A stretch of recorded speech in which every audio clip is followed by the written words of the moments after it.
The very first one we have here is Jeff Burrows. Jeff won the MVP award playing for the Texas Rangers in 1974 as an outfielder. That's Zoily Versailles, Twin shortstop, 1965 American League MVP. Elston Howard. Elston was the Yankees MVP, 1963.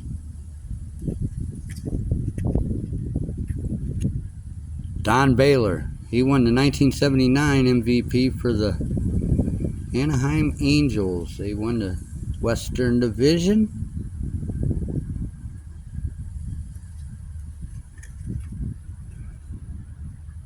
Rich Allen, Dick Allen, 1972 MVP, White Sox.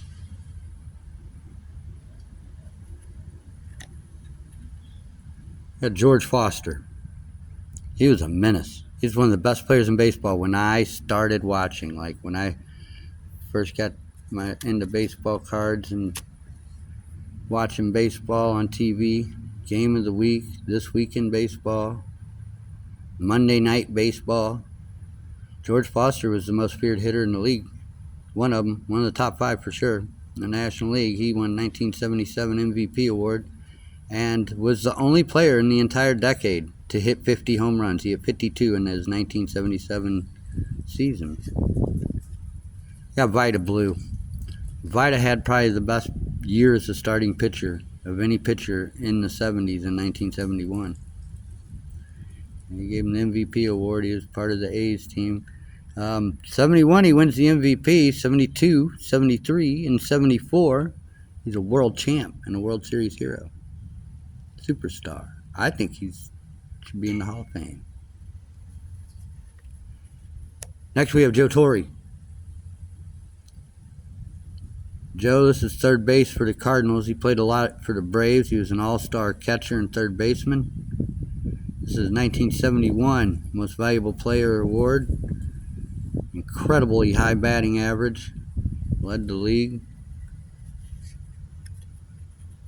1968, Denny McLain was the last American League 30-game winner, picking up the MVP award for the Tigers and a world championship against our Cardinals. Maury Wills. This man changed the game.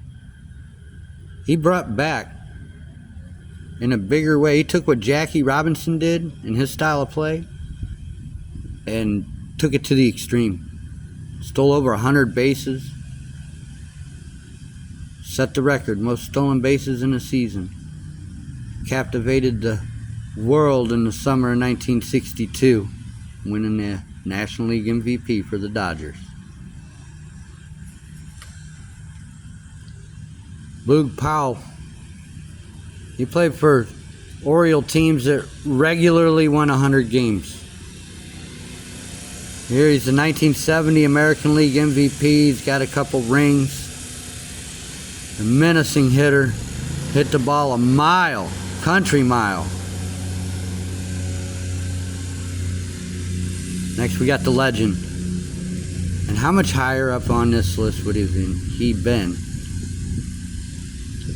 had he not died? This is his patriotic bicentennial year MVP, summer of 1976. Yankees captain, leader, hero, Thurman Munson.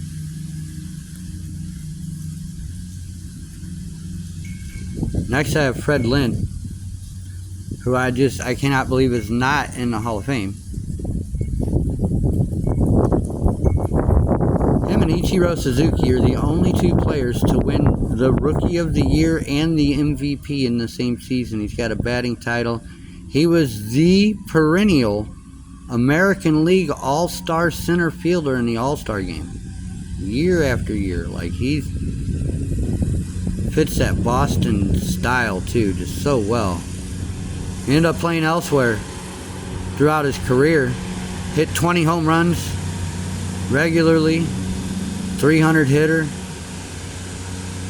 Just above him I have Keith Hernandez.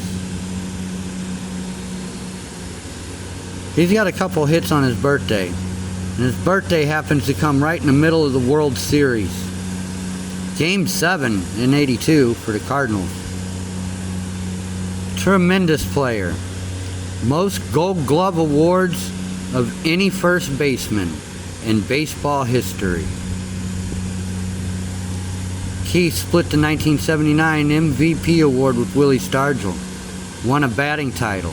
Drove in 100 runs several times in his career. 300 hitter many times. Champions with the Mets and Cards.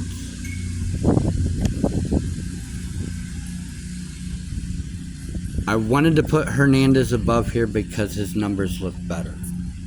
But what Kim Boyer meant to the Cardinals, something special. 1964 MVP, All-Star third baseman, Hall of Famer, Ken Boyer.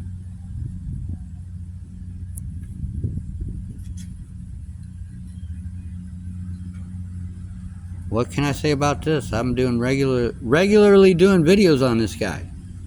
In the late 70s, he was the best player in baseball. The Cobra. Dave Parker. 1978 MVP. He was on top of the world. Winning the World Series the next year. It's a good documentary on him.